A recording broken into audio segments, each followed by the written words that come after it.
The noisiest boat. Noah, God said, I'm sending some rain. I'm done with the world. I'm starting again. So please build a big boat. Make it long and wide. I'll send the animals. Please bring them inside. In walked the elephants, trumpeting a song. Ducks quacked, geese honked, dogs barked all day long. Lions roared, cows mooed, and whiskered cats meowed. Noah held both his ears. It was one noisy crowd. Then the sky opened up, the rain poured on down, and the noisiest boat sailed right up off the ground. When the animals squawked, Noah said with a smile, "The Lord will protect us. Be patient a while." A fierce giant and a brave boy. Goliath, the soldier, was by far the best. He challenged God's army to a one-on-one test. "I'll fight him," said David, as brave as could be. "I will answer his dare, and God will help me." So the Philistine giant marched over the hill, and all of his army behind him stood still.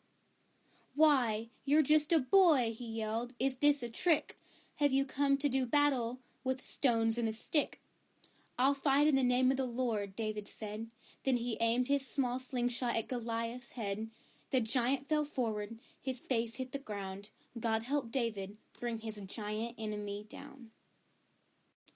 Daniel in the lions. Now Daniel loved God.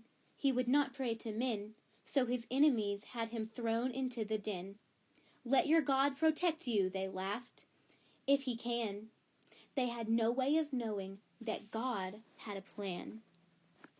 The lions looked hungry. They began to pace. They walked around Daniel and peered into his face. But Daniel had courage. The Lord would provide. So he did not worry, and he did not hide. Then God sent his angel to visit the night. He closed all the lions' mouths up really tight. Next day, soldiers came and got quite a surprise. A safe and sound Daniel knelt before their eyes. The man who wouldn't obey and the big fish. There once was a man who would just not obey. When God told him go, instead, he ran away. So God sent a big storm. He wound up in the sea. "Dearest Lord," Jonah cried, "please have pity on me." Just when Jonah himself thought he'd surely drown, God sent a big fish, and it gulped him right down. Then from inside the fish came a prayer of thanksgiving. It was Jonah who was glad to be rescued and living. After 3 days, the fish spit him out onto the shore, and Jonah did not disobey God any more. He went where God told him.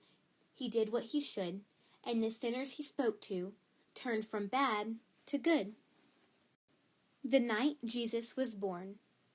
One night, long ago, shepherds saw a great sight.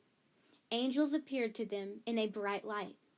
They spoke of a baby who would save everyone. "He's Jesus, the Lord," they said, "God's only Son." "Let us hurry to town and find this holy child," said the shepherds, as down from the hillside they filed. They inquired of all. The one innkeeper said, "Take a look in my stable," and return to bed. Snug in a manger the tiny baby lay, wrapped up in cloths, sleeping in the new hay. The shepherds gazed down at their Savior with joy. Then they fell on their knees and worshipped the boy.